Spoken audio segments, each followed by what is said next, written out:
Ever catch yourself making a snap decision and later wonder, what was I thinking? You might blame it on a bad day, but the truth is, your brain might be wired to make you dumb sometimes. Our brains, efficient as they are, often prefer the path of least resistance. This means opting for quick, easy solutions rather than engaging in deep, critical thinking. This preference leads us to avoid challenging activities and deep thinking. Over time, this can weaken our ability to handle complex thoughts and decisions. This isn't about lacking intelligence. It's about how your brain uses mental shortcuts, also known as heuristics, to navigate the complexities of daily life. These shortcuts are designed to save energy, but they can lead to cognitive biases, causing us to make irrational and sometimes dumb decisions. Mental shortcuts, or heuristics, are strategies that allow us to quickly solve problems, make judgments, and come to conclusions efficiently. They bypass the cognitive load of deep thinking, which consumes more mental resources. We rely on these shortcuts to filter our view of the world, simplify interactions, and make decisions. The goal is to move from point A to point B without fully considering the downsides of a particular path.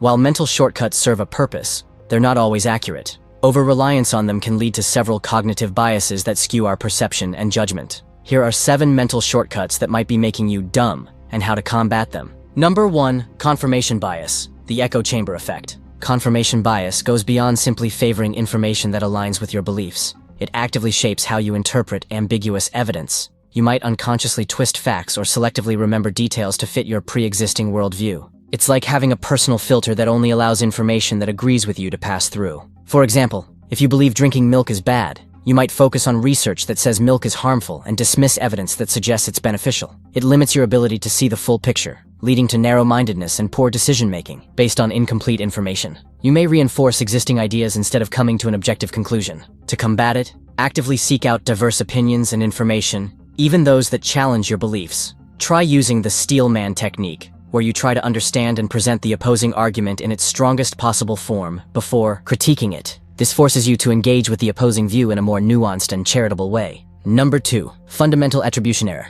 Blaming the person, not the situation. The fundamental attribution error stems from our tendency to overemphasize dispositional explanations like personality traits, abilities, and motives for others' behavior, while underemphasizing situational explanations like external factors, circumstances, and environment. In essence, we jump to conclusions about someone's character without fully considering the context they're in. This bias is particularly pronounced when judging strangers or people we don't know well. It also involves attributing our own failures to external factors while blaming others' failures on their internal characteristics. For example, if you're late, it's because of traffic, but if someone else is late, it's because they're irresponsible. It leads to inaccurate judgments of others, perpetuates negative stereotypes, and hinders empathy. It can damage relationships and create a hostile environment. You might miss opportunities to collaborate or help someone in need because you've already labeled them based on limited information. To combat this, consider both internal and external factors when evaluating behavior. Put yourself in the other person's shoes and try to understand their perspective. Ask yourself what external pressures or circumstances they might be facing. Also, avoid making snap judgments based on limited information. Instead, try to gather more information about the situation and the person before forming an opinion. Number 3. Anchoring bias, stuck on the first number. Anchoring bias is incredibly pervasive and subtly influences our decisions in countless ways. It occurs because our brains use the initial information as a reference point, and subsequent judgments are made in relation to that anchor. Even if the anchor is completely irrelevant or arbitrary, it can still have a significant impact. Anchoring bias is often exploited in marketing and sales. Retailers might display an artificially high original price next to a discounted price to make the discounted price seem like a better deal, even if it's still overpriced. Negotiators often use anchoring by making the first offer, which sets the tone for the rest of the negotiation. For example, if you first see a car priced at $50,000, a car priced at $45,000 might seem like a bargain, even if it's still overpriced. It distorts your sense of value, leads to overpaying for goods and services, and can result in poor investment decisions. You might be easily swayed by initial offers or suggestions, even if they're not in your best interest. The key to combating anchoring bias is to be aware of its influence and to actively challenge the initial anchor. Before making a decision, take the time to gather additional information and consider a range of possibilities. Don't simply rely on the first piece of information you receive. In negotiations, do your own research to determine the fair market value of the item or service you're negotiating for, and be prepared to walk away if the initial offer is too high. When making investment decisions, avoid being swayed by market trends or expert opinions. Instead, focus on your own independent analysis and long-term goals. Number 4. Availability heuristic. What comes to mind first? The availability heuristic relies on the ease with which examples come to mind when evaluating the likelihood or frequency of an event. If something is easily recalled, we tend to overestimate its probability, regardless of its actual statistical frequency. This is because our brains are wired to prioritize information that is vivid, recent, or emotionally charged. The media plays a significant role in shaping the availability heuristic. News outlets tend to focus on sensational or dramatic events, which can create a distorted perception of risk. For example, shark attacks are relatively rare, but they receive a lot of media coverage, leading people to overestimate the risk of being attacked by a shark. Another example is you might overestimate the risk of a plane crash because you recently saw a news report about one, even though car accidents are statistically more common. If you personally know someone who has experienced a particular event, you're more likely to overestimate its probability. For example, if you have a friend who won the lottery, you might be tempted to buy lottery tickets yourself, even though the odds of winning are incredibly slim. It leads to biased risk assessments and decisions based on fear or sensationalism, and engage in activities that are statistically risky, simply because of the availability of vivid examples. Combating the availability heuristic requires actively seeking out reliable data and statistics to make informed decisions. Don't rely solely on readily available information or emotional responses. Before making a judgment or taking action, ask yourself whether your perception is being influenced by recent events, media coverage, or personal experiences. Consult multiple sources of information and focus on objective data rather than sensationalized stories. Number 5. False consensus effect. Thinking everyone agrees with you.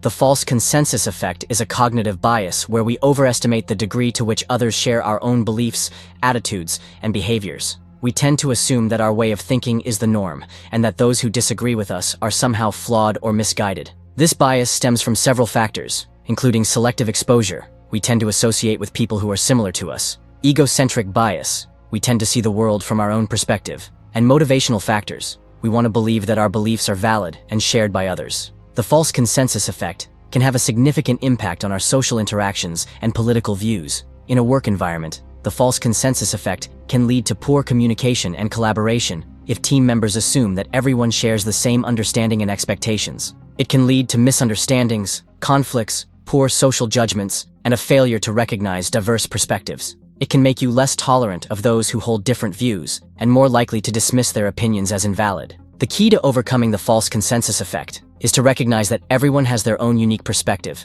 and that your way of thinking is not necessarily the norm. Engage in open-minded conversations with people who hold different views and actively listen to their perspectives. Ask yourself why they might hold those views and try to understand their reasoning. Also, be aware of your own biases and assumptions and challenge them regularly. Seek out diverse sources of information and be willing to consider perspectives that challenge your own. Number 6. Illusion of control. Thinking you're in charge. The illusion of control is the tendency to overestimate the extent to which we can control or influence events, particularly in situations involving chance or uncertainty. We often believe that our actions can influence outcomes, even when there is no logical connection between our actions and the results. This bias is particularly strong in situations where we have some degree of familiarity or involvement. For example, people often feel that they have more control over the outcome of a lottery if they choose their own numbers, rather than having the numbers randomly selected. Similarly, gamblers often develop rituals or superstitions that they believe will increase their chances of winning, even though there is no scientific evidence to support these beliefs.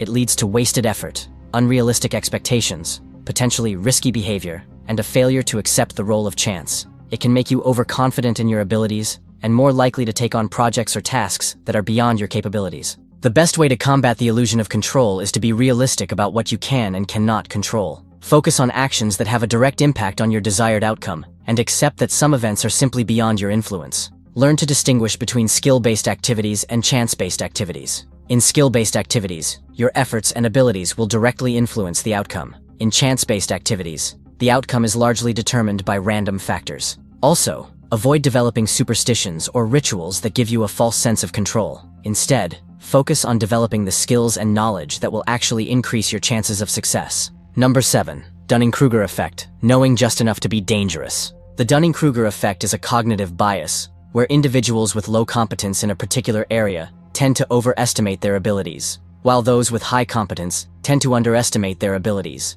This occurs because people with low competence lack the metacognitive skills to accurately assess their own performance. They don't know what they don't know. Conversely, experts in the field tend to underestimate their competence. The Dunning-Kruger effect can have serious consequences in various domains. For example, in the workplace, it can lead to incompetent employees being promoted to positions of authority, where their lack of skills can cause significant damage. It leads to overconfidence, poor decision-making, a failure to recognize your own limitations, and a resistance to learning. It can also lead to arrogance and a tendency to dismiss the opinions of others, even when those opinions are more informed than your own. The key to overcoming the Dunning-Kruger effect is to continuously seek feedback from others and be open to learning. Acknowledge that there's always more to know and avoid assuming you're an expert. When faced with a new task or challenge, start by admitting your ignorance and seeking guidance from those who have more experience. Also, be willing to admit when you're wrong and learn from your mistakes. The more you learn, the more you'll realize how much you don't know, which will help you to avoid overconfidence and make better decisions.